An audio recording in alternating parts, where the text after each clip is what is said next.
জয়গুরু। এখন ইষ্ট প্রসঙ্গ করার জন্য আহ্বান জানাই আমার শ্রদ্ধেয় নীলকণ্ঠ চক্রবর্তী দাদাকে। দাদা জয়গুরু। জয় গুরু মা, জয় গুরু, জয় গুরু। আপনি ৩০-৩৫ মিনিট বলুন। জয়গুরু। আচ্ছা, জয় গুরু, জয় গুরু। পরমদয়াল শ্রী শ্রী ঠাকুর, জগৎজননী শ্রী শ্রী বরমা, পরম পূজ্য পাদ শ্রী শ্রী বরদা, পরম পূজ্য পাদ শ্রী শ্রী আচার্যদেব, পূজ্যপাদ শ্রী শ্রী অবিন্দাদার রাতুল চরণে প্রণাম জানিয়ে আজকের এই সান্ধ্যকালীন নাম ধ্যান, এই সৎসঙ্গ অনুষ্ঠান উপস্থিত ঠাকুরের পবিত্র পাঞ্জাবাহী কর্মীগণ, শ্রদ্ধেয় দাদারা, মায়েরা ও ছোটদেরকে জানাচ্ছি আমি আনন্দিত জয় গুরু। শ্রদ্ধা শর্মিষ্ঠা সাহু মা, আপনাদের মতো গুণী জ্ঞানী প্রত্যেকের সঙ্গে বসবার একটা দুর্লভ সুযোগ করে দিয়েছেন। আলোচনা করার মতো যোগ্যতা, সামর্থ্য, ভাষা, সাধন, ভজন কোনো কিছুই নেই। তবে সবাই এক পরিবারের, ভাবি তো সবাই আমরা এক পরিবারের। এটা মিউট করে রাখুন রেখা, মানে কি সবাই আমরা এক পরিবারের। কেউ বা দাদা আছেন, কেউ বা ভাই আছেন, কেউ বা বন্ধু আছেন, কেউ বা মা আছেন, কেউ বা দিদি আছেন, কেউ বা ছোট বোন আছে, ছোট ছোট আদর সোনা মোনাগুলা আছে। গতিকে একই পরিবারের মধ্যে বসে তার দয়ার কথা, তার লীলার কথা তুলে ধরার চেষ্টা করছি মাত্র, আর কিছু নয়। 2-3 দিন আগে কোনো একটা লিঙ্কে সাউন্ডটা কমে গেল। শোনা যাচ্ছে না? না, যাই হোক, ব্যাপার হলো যে সবার সাথে বসে গল্প করা। 2-3 দিন আগে আমার শ্রদ্ধা শর্মিষ্ঠা মা আর একটা লিঙ্কে আমাকে কথা বলার দুর্লভ সুযোগ করে দিয়েছেন। ওই একটু কথা বলছিলাম, তিনি আজকে বলছেন যে কথাগুলো, যে ঘটনাগুলো বলছি, সেই ঘটনাগুলো নাকি আজকে আবারও বলবো। হয়তো ওই লিঙ্কে যারা যুক্ত ছিলেন তাদের অনেকেরই ডাবল শোনা হবে। সে যাই হোক, ওদিন যে ঘটনাগুলো বলছিলাম সেই ঘটনায় যাওয়ার আগে আরেকটি ঘটনা আমি নতুন করে যুক্ত করে তারপর ওদিনের ঘটনায় আসছি। এই যে নাম করলাম আমরা এত সময়, নামের কি প্রভাব আছে, নাম কি? একবার যখন পরম পূজ্যপাদ শ্রী শ্রী দাদা যখন আচার্যদেবের আসনে আছেন, তিনি কথা প্রসঙ্গে বললেন এক গুরু ভাইকে যে খুব ভালো করে নাম করলে রুটির মতো ফুলে পেঁপে উঠবি একদম। অনেক সময় রুটি করলে মায়েরা জানেন ফুটবলের মতো ফুলে যায়, আর যদি উল্টা পাল্টা করিস তো পুড়ে ছাই হয়ে যাবি। পরম পূজ্যপাদ শ্রী শ্রী দাদার বলা, উল্টা পাল্টা করলে পুড়ে ছাই হয়ে যাবি। ভয় লেগে গেছে কথা শোনার পর। তো নামের মধ্যেও একটা নিষ্ঠা আছে, নাম করার মধ্যে এটা বিজ্ঞানসম্মত যৌগিক প্রক্রিয়া, আমরা সবাই কম বেশি বুঝি এবং জানি। আর নাম করলে তার দয়া, তার অনুভব, তার অনুভূতি সমস্ত কিছু ক্রমান্বয়ে সজাগ হয়ে উঠে। ওই যে তোমার ঠাকুরত্ব না জাগলে কেহ তোমার কেন্দ্রও নয়, ঠাকুরও নয়। ওই ঠাকুরত্ব জাগতে গেলে আমি আমার অনুভবটুকু আপনাদের সাথে শেয়ার করছি যে নামের খুব প্রয়োজন হয়। নাম না করলে নিষ্ঠা অটুট থাকে না, মনটা এলোমেলো হয়ে যায়, দৌড়াদৌড়ি করে। এই যে নামে বসলাম, প্রসঙ্গক্রমে বলছি, আমি আমার কথা বলছি, আপনারা নিজের মতো করে চিন্তা করবেন। হয়তো ভুল বললাম কিনা জানি না, কিন্তু এই যে প্রথম বললাম সবাই আমরা এক পরিবারের, তো মনের কথা তো কইতেই পারি ভাই।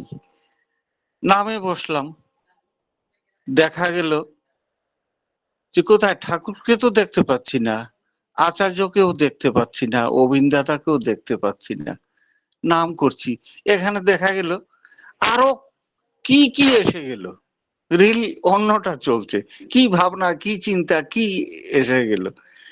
এ ব্যাপারে পরম পূজ্যপাদ আচার্যদেব কি বলছেন, মূল প্রসঙ্গে আসার আগে বলি, হঠাৎ খেয়াল হলো। আচার্যদেবকে জৈনেক দাদা বলছিলেন যে নাম করতে গেলে মনটা এলোমেলো হয়ে যায়, অনেক কিছু দেখি, অনেক কিছু বুঝি, অনেক কিছু ভাবনা এসে যায়। তিনি বলছিলেন যখন নদীতে নেমে স্নান করিস, নদীতে অনেক কিছু ভেসে যায়, অনেক ময়লাও ভেসে যায়, অনেক কিছু জলের স্রোতে যাচ্ছে, তাতে কি, তুই তো তোর স্নান করে উঠে এলি। এক কথায় বুঝিয়ে দিয়েছেন। বহু নোংরা আছে, বহু কদর্যতা থাকে, সে গঙ্গা নদীতেও থাকে, সে বিশ্লেষণ না করলে হবে, সবাই বুঝেন। কিন্তু আমরা গঙ্গা স্নান করে তৃপ্ত হই, আনন্দ পাই। পূজ্যপাদ বর্তমান আচার্য দেবের বলাটুকু শেয়ার করলাম। সে যাই হোক, এই যে নামের মহিমা, এই যে বাবরি মসজিদ যে ইস্যু হয়েছিল আমাদের দেশে, সম্ভবত 2011 নাকি, সনটা আমার একটু ঝাপসা হয়ে গেছে। তখন আমাদের অসমের লঙ্কা শহর থেকে 35 কিলোমিটার দূরে ডবকা বলে আরেকটা শহর আছে, মুসলিম অধ্যুষিত অঞ্চল। ওখানে অনেক গুরু ভাই রয়েছেন আমাদের, মুষ্টিমেয় কয়েকটা গ্রাম আছে যেখানে হিন্দু মানুষ রয়েছেন। ওরা জ্বালিয়ে দিয়েছে হিন্দু গ্রামগুলো, অনেক নারী দর্শিতা হয়েছেন, অনেক শিশুকে ঘরে আগুন লাগিয়ে ওই আগুনের মধ্যে ছুড়ে দিয়েছে, জীবন্ত দগ্ধ হয়ে মারা গেছে মানুষ। এরকম অত্যাচার করেছিল। 5টা ক্যাম্প হয়েছিল। আমরা লঙ্কা সৎসঙ্গ বিহারের তরফ থেকে স্পেশাল পারমিশন নিয়ে বড় একটা পাঞ্জাবি ট্রাক, ফুল গাড়ি রিলিফ নিয়ে, কাপড়, ওষুধপত্র ইত্যাদি, খাবার দাবার সমস্ত কিছু নিয়ে আমরা সিকিউরিটি নিয়ে ওখানে গেছি, যে আমাদের গুরু ভাইরা তো আছে, তাদের পাশে একটু দাঁড়াবো, বা যারা নির্যাতিত হয়েছেন সবার পাশে যতটুকু সম্ভব দাঁড়াই। নিজের চোখে দেখেছি এই ঘটনা, আমি নিজে ছিলাম ওই টিমে, আমাদের সাথে সাংবাদিকরাও ছিলেন। আমি নিজের চোখে দেখেছি যে নির্মম অত্যাচার হয়েছিল। কিন্তু ওখানে গিয়ে ওই যে নামের যে প্রভাব, নাম কি, কেঁদে ফেলছিলাম আমি, ভাব হয়ে গেছে, হাউ হাউ করে কেঁদে দিয়েছিলাম যে ঠাকুর তোমার দয়ার তুলনা নেই। বিবেকানন্দ কলোনি বলে একটা জায়গা আছে, ওখানে অনেক গুরু ভাইরা আছেন। মানুষ দিনের বেলা করেছে, তো মানুষ পালিয়ে গেছে, দৌড়ে যাচ্ছে, ওই দৌড়ানো অবস্থায় মানুষকে কেটে দিয়েছে, মার সামনে শিশুকে কেটে দিয়েছে, বাবার সামনে মাকে কেটে দিয়েছে, ছেলের সামনে মাকে কেটেছে, এরকম আর কি পাশবিক অত্যাচার হয়েছে ওখানে। এক বাড়িতে যখন ওরা হামলা করেছে, এই গৃহকর্তা কিন্তু ছোটাছুটি একদম করেননি।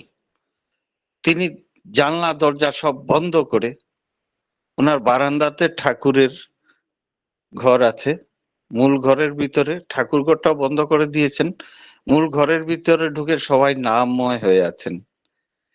বহু চেষ্টা করেছে, নিজের চোখে দেখেছি আমি, ধারালো কুড়াল জাতীয় কিছু দিয়ে কোপ দিয়েছে। ঠাকুর ঘরের দরজা কিন্তু সত্যি কথা বলতে কি এমন কোনো মজবুত নয়, ভালো করে 2-3 জন মিলে ধাক্কা দিলেই ভেঙে যাবে।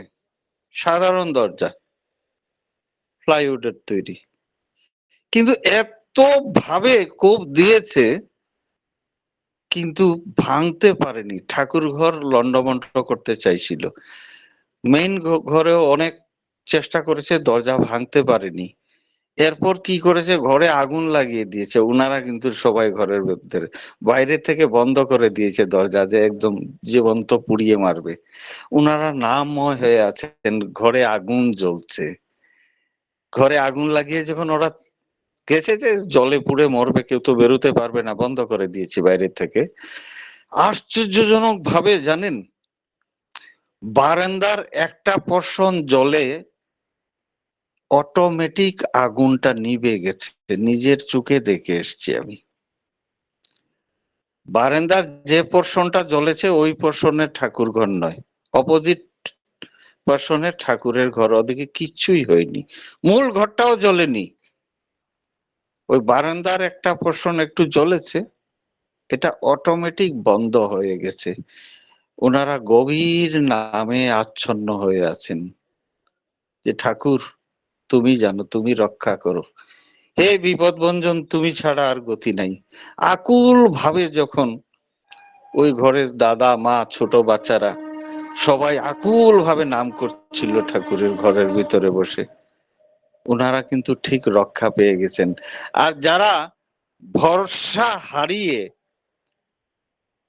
পালিয়ে যাওয়ার চেষ্টা করছিল, ওদেরকে কুবিয়ে দু টুকরা করছে, কেটে ফেলছে, কাউকে আগুনে ফেলে দিয়েছে। নিজের চোখে দেখে এসছি এটা।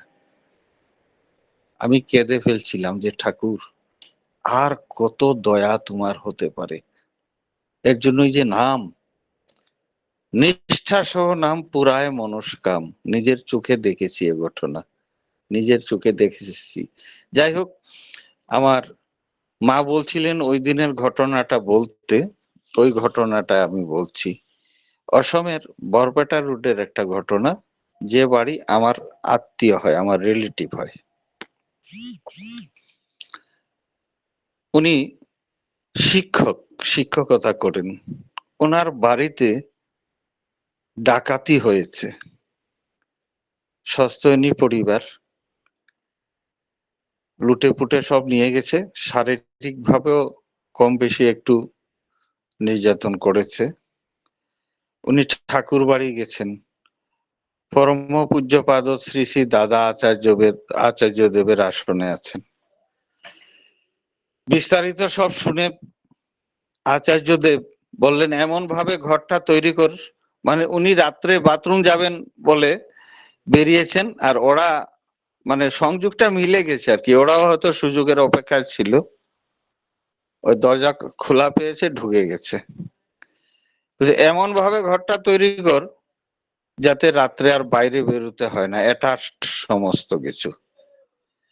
তিনি ওইভাবেই ঘরটা তৈরি করেছেন। আমার সৌভাগ্য হয়েছে ওই ঘরে আমি 2 দিন ছিলাম। বেশ 2-3 বছর পরে আবার বাড়িতে ডাকাত পড়েছে। এর আগের বার কিন্তু উনারা সাহায্যের জন্য চিৎকার চেঁচামেচি দিয়েছেন যাতে পাড়াপড়শি এসে রক্ষা করে, কিন্তু কেউ তো বন্দুকের সামনে কেউ আসার সাহস করে না। এবার কিন্তু ওনারা কোনো চেঁচামেচি করেননি, চিৎকার চেঁচামেচি একদম করেননি। ঠাকুরের ফটো বুকে জড়িয়ে ধরে সবাই, 3 মেয়ে 1 ছেলে আর ওই দাদা আর মা, সবাই ঘরে নাম করছেন বসে। আর এরা ডাকাতরা দরজা ভাঙার জন্য বহু চেষ্টা করছে, ধুমধাম মারছে দরজায়, কিন্তু দরজা তো ভাঙছে না, বহু চেষ্টা করেছে। আশপাশের লোক দেখছে কিন্তু সামনে আসেনি, বন্দুকের সামনে তো কেউ আসবে না, দূরে আড়াল থেকে সব দেখছে মানুষ। বহু সময় চেষ্টা করেছে আর ওনারা চুপচাপ আছেন, কোনো চিৎকার চেঁচামেচি করেননি। এভাবে বেশ কয়েক ঘন্টা যাওয়ার পর যখন ভোর হয়ে এলো, প্রার্থনার সময়ও আসছে, মুরগির ডাক শোনা যাচ্ছে, মোরগ ডাকছে, ওনারা চিন্তা করলেন এখন হয়তো আর নেই ডাকাত পার্টি। ওই ভোরের দিকে সাহসে ভর করে আস্তে করে দরজা খুলেছেন। দরজা খোলার পরে আশপাশের লোকও এসছে, পুলিশকে খবর দেওয়া হলো, পুলিশ এসছে। পুলিশ ঘর সার্চ করতে গিয়ে দেখলো যে মশারি টানানো ছিল, রাত্রে ঘুমিয়েছেন তো, যখন দরজাটা ভাঙতে পারেনি তখন ওই ভেন্টিলেশন দিয়ে বম ছুড়ে দিয়েছে, গ্রেনেড, যে যখন কিছু করতেই পারলাম না তোদেরকে মেরেই ফেলবো। পরপর 2টা গ্রেনেড ছুড়েছে, কিন্তু মশারি তো টানানো আছে, মশারি তো দোলনার মতো হিলে, এটা তো প্রেসার ক্রিয়েট হয়নি, বমটা নিষ্ক্রিয় হয়ে আছে, বাস্ট হয়নি, বমটা ফুটেনি।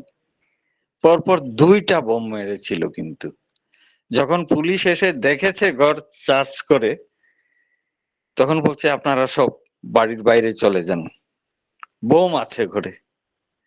পুলিশ তার বিভাগীয় লোক এনে বোমগুলো নিয়ে যায়। এ হলো ঘটনা। এখন কোন বিজ্ঞান দিয়ে তার বিশ্লেষণ হবে আমার তো জানা নেই, যে আকুল ভাবে তাকে ডাকলে পরে তিনি রক্ষা করেন। আমরা যখন বিপদে পড়ি, অগতির গতি পরমেশ্বর হে দয়াল তুমি রক্ষা করো, হে আচার্যদেব তুমি রক্ষা করো, হে অবিন দাদা তুমি রক্ষা করো, ঘুরে ফিরে একটাই জায়গায় পৌঁছাচ্ছে কথা, রেতর শরীরে সুপ্ত থেকে জ্যান্ত তিনি নিরন্তর। আমরা যখন আকুল ভাবে, তাই বিপাক পথে হাত ধরে যে চলার কায়দা জানিয়ে দে, তাকেই জানিস গুরু বলে, তাকে ধরলে নাইকো ভয়। যত রকমের সমস্যা হোক, সব কিছু থেকে রক্ষা পেতে পারি যদি আমরা নির্ভর করি তার উপরে, বিশ্বাস করি তাকে, মন প্রাণ দিয়ে যদি তাকে, যে তুমি ছাড়া আমার কিছু নেই, তুমি বাঁচিয়ে রেখেছো তাই বেঁচে আছি, সে বিশ্বাসের দরকার হয়, গভীর বিশ্বাস। তাই বিশ্বাসীর অনুসরণ করো, তোমার বিশ্বাস পাকা হবে, সত্যানুসরণ। তো চরম বিশ্বাসীকে আমি আমার বোধ থেকে বলছি, চরম বিশ্বাসী আচার্য গুরু, তিনি আচরণ করে শিখান। দীক্ষা নিয়ে শিক্ষা ধরিস, আচার্যকে করে সার, আচরণে বুধ চয়নে জ্ঞানের সাগর হস না পার। দেব দেবতা হাজার ধরিস, আচার্য যার ইষ্ট নয়, স্পষ্টতর বুঝে রাখিস, জীবন চলায় নেহাত ভয়। এসব কথা এখানে যারা আছেন বোধ করি আমার চাইতে আরো ভালো জানেন, আরো অনেক অনেক শত গুণ সহস্র গুণ বেশি জানেন, এতে কোনো সন্দেহ নেই আমার। তবে বললাম আসল ব্যাপারটা ওখানে, যে গভীর বিশ্বাস নিয়ে তাকে যদি আঁকড়ে ধরা যায়, গভীর বিশ্বাস নিয়ে আঁকড়ে ধরলে কি করতে হবে, তার দেওয়া যে বিধানগুলো, সে বিধানগুলো যথারীতি পালন করতে হবে। বিশেষ করে যজন যাজন ইষ্টবৃত্তি, এই যজন যাজন ইষ্টবৃত্তি সস্তয়নী সদাচার, আমি আমার অনুভব থেকে বলছি, ভুল হলে আপনারা আলোচনার পরে আমাকে বলবেন, এতে আমি খারাপ পাবো না, আমরা তো এক পরিবারের ভাই, আপনি আমার ভুলটা ধরে দেবেন, এতে তো আমি খুশি হব যে এই দাদা এই মা এত ভালোবাসে আমাকে, এটা তো ভালোবাসার ব্যাপার, রাগ করা তো কিছু নেই, শিকার ব্যাপার রয়েছে। তাই বলছি, আমি আমার অনুভূতি থেকে বলছি যে বিশেষ করে যজন যাজন ইষ্টভীতি, এই ৩টা স্টেপ, এই ৩টা বিধি, এই ৩টা নিয়ম, যে শব্দই ব্যবহার করি না কেন নিজের মতো করে, সঠিক যখন হবে অটোমেটিক পরের ২টা ঠিক হয়ে যায়। নিজের জীবন দিয়ে যা বুঝলাম, যজন যাজন ইষ্টভীতি যখন মোটামুটি ভাবে রপ্ত হয়, কিছুটা হলো, সম্পূর্ণ ভাবে তো আমি আমার কথা বলছি, সাত জীবনও হবে না। তিনি যেভাবে বলছেন, তিনি যেভাবে বলছেন, আমি আমার কথা বলছি ভাই, সাত জীবনও হবে না। কেন বলি, একটা উদাহরণ দিচ্ছি। ঠাকুর বলছেন, রাস্তা দিয়ে গেলে একজন ঠাকুরের মানুষ তাকে প্রণাম করবে। যে যে জায়গায় পাড়া দিয়ে গেছে ওই জায়গা থেকে ধুলো নিয়ে সে তার মাথায় লাগাবে। কই রে ভাই, অনেক সময় অনেককে নিজে থেকেই উপযাচক হয়ে, জয়গুরু দাদা কেমন আছেন, জয়গুরু মা কোথায় যাচ্ছেন, ও মা, প্রতি জয়গুরু তো পাচ্ছি না, চুপচাপ কেটে গেল, বা অন্যমনস্কতা, পাত্তাই দিল না যেন। রাগ তো করি না, একেবারে রাগ করি না।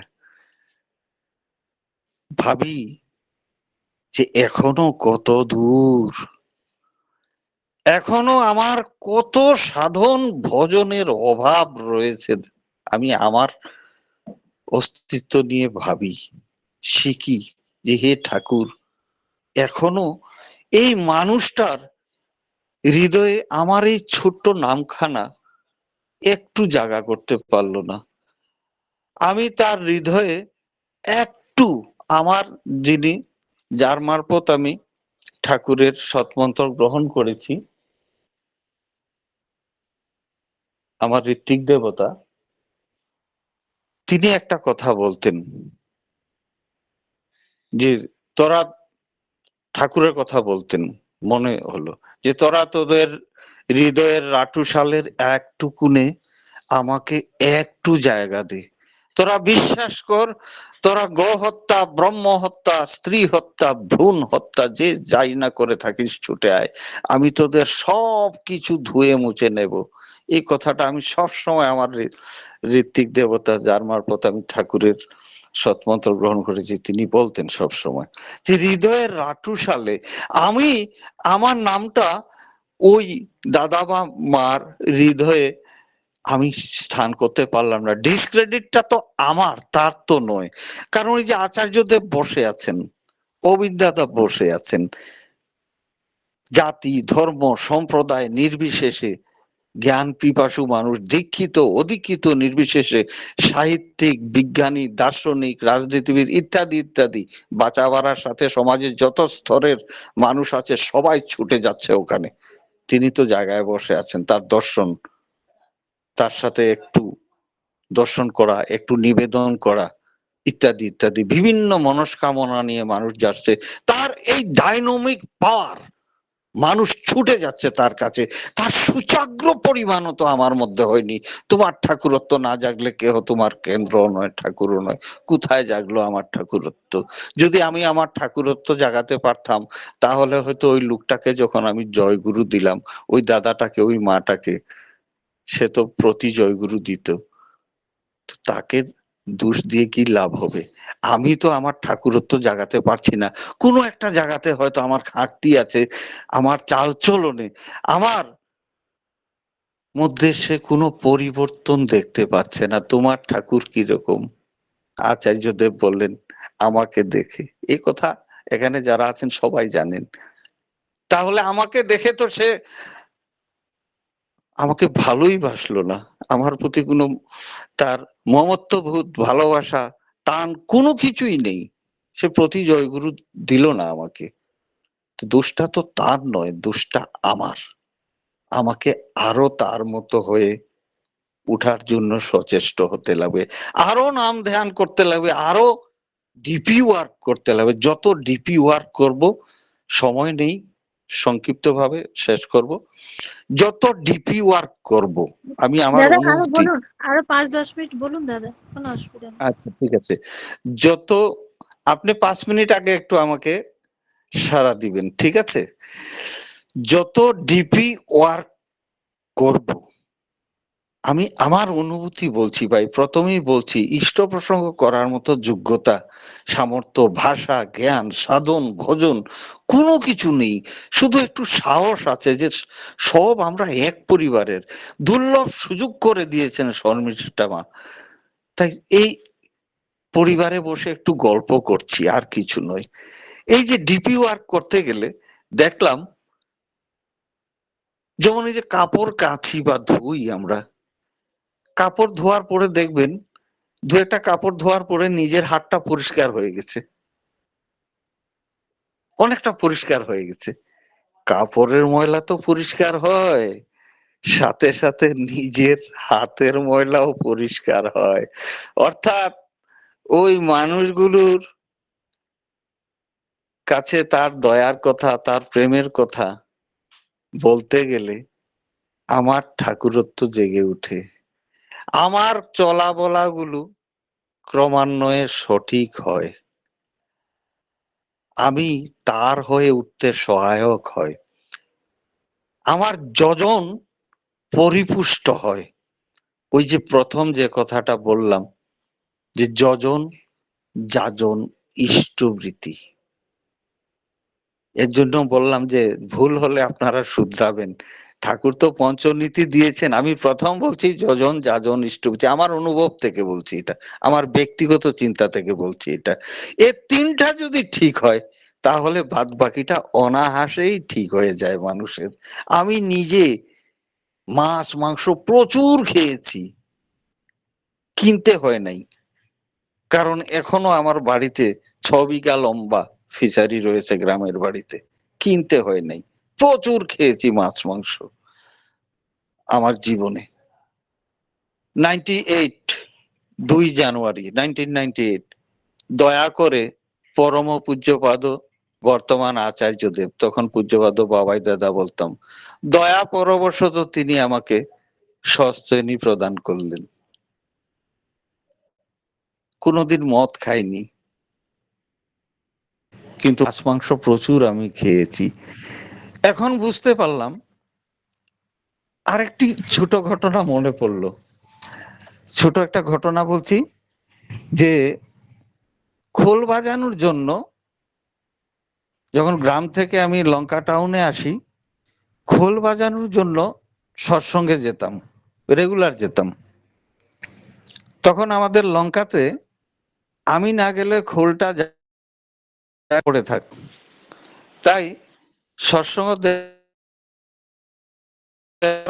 গুরু ভাইরা এসে আমাকে বলতো, দাদা আপনি যাবেন। বাবার বয়সী লোক, তিনিও আমাকে দাদা ডাকে। তখন বয়স কত, 13-14 বছরের ছেলে আমি, আর নিজের অহংকারে পরিপুষ্ট হয়ে আছি। বাহ, সবাই আমাকে বলছে। এমনও হয়েছে আমার কাছ থেকে ডেট নিয়ে তারপর সৎসঙ্গ দিয়েছে, কারণ আমি না গেলে খুলটা বাজবে না, আসরটা জমবে না, ঠিক আছে? এক বাড়িতে সৎসঙ্গ হচ্ছে, মনে পড়লো তাই শেয়ার করছি জীবনের কথা। বিদুশীল, তিনি পিডব্লিউডি অফারশিয়ার, বিশাল আয়োজন, 1000 খানেক লোক সৎসঙ্গে। যারা গান টান করে তারা তো সামনে বসে, খোল যেহেতু বাজাই তো সামনে বসে আছি। ধীরেন্দ্রনাথ বড়ুয়া, জনেক ঋত্বিক কর্মী এখন নেই, তিনি চিফ ইঞ্জিনিয়ার ছিলেন, খুব সুন্দর বাংলা বলেন, অসমিয়া মানুষ হলেও গুছিয়ে গাছিয়ে বলেন। তো তিনি ইষ্ট প্রসঙ্গ করছেন, আলোচনা করছেন সৎসঙ্গে দাঁড়িয়ে। তিনি ওই যজন যাজন ইষ্টভীতির উপরে, বিশেষ করে ইষ্টভীতির উপরে বলছেন। আর চোরের মনে পুলিশ পুলিশ, বুঝলেন? আমি তো সামনে বসে আছি, আমি ভাবছি তিনি তো ঋত্বিক কর্মী, তখন আমার বয়স 12-14 বছর, তিনি তো ঋত্বিক কর্মী, তিনি টের পেয়েছেন। আমি তখন ইষ্টভীতি করি না ভাই, সৎসঙ্গে যাই, সত্যি কথা বলছি। যে তিনি তো টের পেয়ে গেছেন এই ইষ্টভীতি করে না।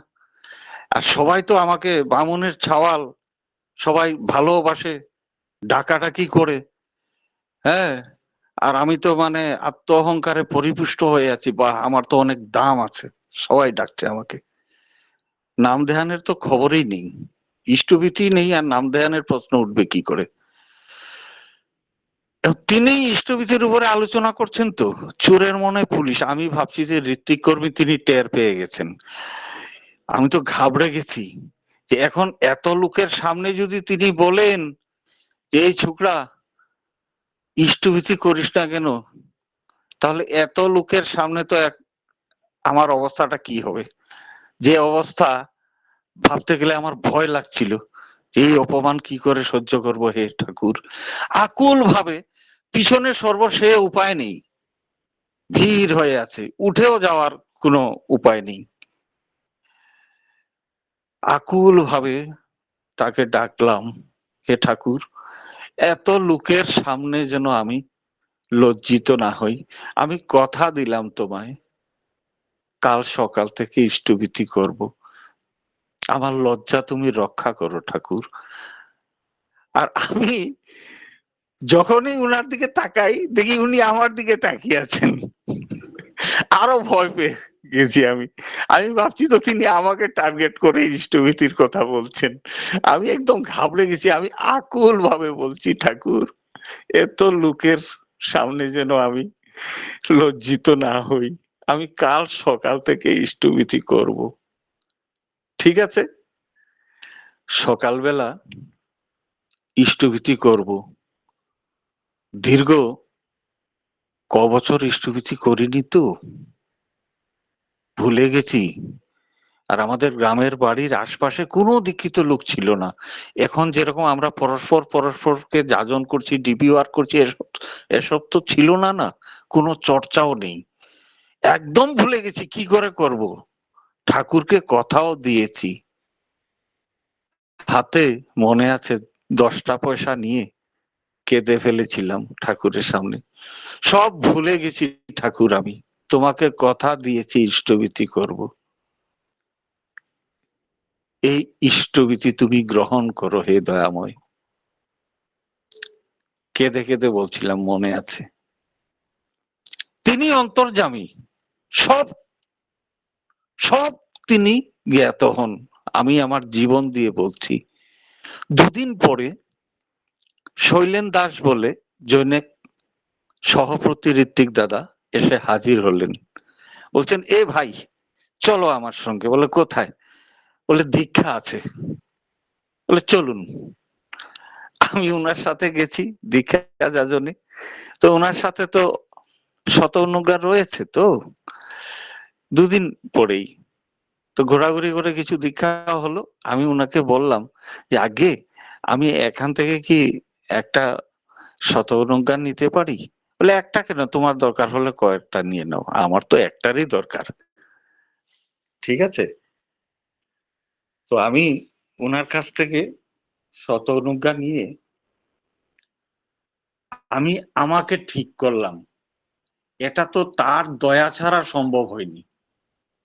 এটা তিনি ওই ঋত্বিক দেবতাকে পাঠিয়ে দিয়েছেন। যে আমি যে আকুল ভাবে বলছিলাম, তিনি পাঠিয়ে দিয়েছেন। এরপর থেকে ওটা দেখা মাত্র সব স্মরণ হয়ে গেছে, কেউ আর আমাকে বুঝিয়ে দেওয়ার দরকার হয়নি। ঠিক আছে? এরপর যখন লঙ্কা শহরে আসি, সঙ্গ সান্নিধ্য, সব ঠিক হয়ে গেছে আমার। একটা সময় যে বললাম, যজন যাজন ইষ্টভীতি সঠিক হলে সস্তনী সদার অটোমেটিক ঠিক হয়ে যায়। আমি আমার জীবন দিয়ে উপলব্ধি করে আপনাদের সাথে গল্পটা করলাম। অটোমেটিক ঠিক হয়ে যায় যখন এগুলো মোটামুটি একটা রপ্ত হয়, এগুলোর প্রতি যখন মানুষের নিষ্ঠা হয়, এগুলির প্রতি যখন মানুষের আকুতি হয়, না করলে যেন অস্থির হয়ে যাবে, আজকে ইষ্টভীতি করতে পারছি না, আজকে নাম করতে পারছি না, সে যে কোনো কারণেই দেখবেন কি উতলা হয় সারাটা দিন। সঠিক সময় আমার ইষ্টভীতি যদি কোনো কারণে ব্যাহত হয়েছে, কি রকম হবে মন, সে উতলা যদি মন হয় তাহলে বোঝা যাবে কিছুটা হলেও টান হয়েছে তার প্রতি। আমি আমার জীবনের ঘটনাগুলো বললাম আপনাদের কাছে, গল্প করলাম একটু। ইষ্ট প্রসঙ্গ করার মতো যোগ্যতা, ভাষা, সাহিত্য, সাধন, ভজন কোনো কিছুই নেই গো দাদা, কোনো কিছুই নেই। শুধু জীবনের কথাগুলো আপনাদের কাছে তুলে ধরার চেষ্টা করলাম। কিছুটা এলোমেলো হয়ে আছে, আপনারা দয়া করে এগুলো শুধরে নেবেন। সবাই ভালো থাকুন, সবাই আনন্দে থাকুন। আর আপনাদের মতো গুণী স্বজনের সঙ্গে বসে এই গল্প করার একটা দুর্লভ সুযোগ করে দিয়েছেন আমার শর্মিষ্ঠা সাহুমা।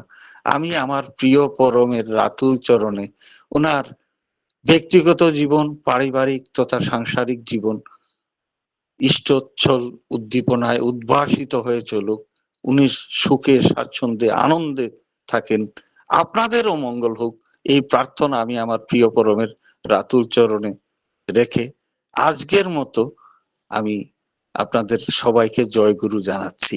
বন্দে পুরুষোত্তম, জয় গুরু। জয় গুরু দাদা, জয় গুরু। আপনি, আপনাকে সুযোগ দেব না তো কাকে দেব? আপনার মতন মানুষকে পেয়ে আমরা ধন্য। এত সুন্দর, যার দয়া পায়, দয়া তো দিয়েই পাওয়া যায়, দয়া সবাই পায় না, কৃপা পেতে হলে করতে হয়। তাই করেছেন বলে পেয়েছেন। আর আপনার মতন মানুষকে পেয়ে আমরা ধন্য। খুব সুন্দর করে আলোচনা করলেন যে নাম করলে যে তার দয়া অনুভূতি সজাগ হয়ে ওঠে, এবং সেই নিয়ে এত সুন্দর করে একটা প্রথমে ঘটনা বললেন যে নাম না করলে নিষ্ঠা অটুট থাকে না, আর আকুল হয়ে ডাকলে যে তিনি সাড়া দেন, তারপর প্রথমে একটা ঘটনা বললেন, এবং পরেও আরো একটি ঘটনা বললেন, আমাদের প্রতি প্রত্যেককে সমৃদ্ধ করলেন যে নিষ্ঠা সহ নাম পুরায় মনস্কাম, বিপাক পথে হাত ধরে রক্ষা করেন আমাদের গুরু। গভীর বিশ্বাসে সব হয়, তার দেয়া বিধিবিধানগুলো গভীরভাবে মেনে চললে তিনি ধরা দেন। যজন যাজন ইষ্টভীতি ঠিক করে করলে সস্তিনী সদাচার অটোমেটিক হয়ে যায়। আর তার নিজের জীবনের কথাও বলে আমাদের সমৃদ্ধ করলেন। আমাদের ঠাকুরত্ব জাগাতে হবে, আমাদের ঠাকুর কেমন যেন তা যেন আমার ঠাকুরকে দেখে, আমাকে দেখে যেন আমার ঠাকুর কেমন সবাই যেন বুঝতে পারে। খুব সুন্দর আলোচনা, প্রাণবন্ত আলোচনা করে আমাদের প্রতি প্রত্যেককে অন্তর ছুঁয়ে গেছে দাদা আপনার আলোচনায়। পরমপিতা রাঙা রাতুল চরণে আপনার সার্বিক মঙ্গল প্রার্থনা করি। খুব ভালো থাকুন দাদা, সুস্থ থাকুন, আর আসবেন এরকম কথা শুনিয়ে, এরকম যাজন শুনিয়ে আমাদের তার প্রতি তন্মুখী করে তুলবেন। জয় গুরু দাদা, প্রণাম নেবেন, ভালো থাকুন। আমার দাদা কোনো মানে মন্দিরের পুরোহিত নয়, কিন্তু প্রায় সময় মন্দিরেরই সব কাজ করতে হয়, এটাও পরম পিতার ইচ্ছা, আশীর্বাদ ছাড়া কিছু না। আচার্যদেব দাদা দাদা আমার শুধু নীলকণ্ঠ দাকে আশীর্বাদ করেছেন যে মন্দিরের কাজগুলো তিনি করেন, এবং মন্দিরের ভোগ দেওয়া থেকে সবই প্রায় দিনই করতে হয়। জয় গুরু দাদা, ভালো থাকুন, সুস্থ থাকুন, জয় গুরু।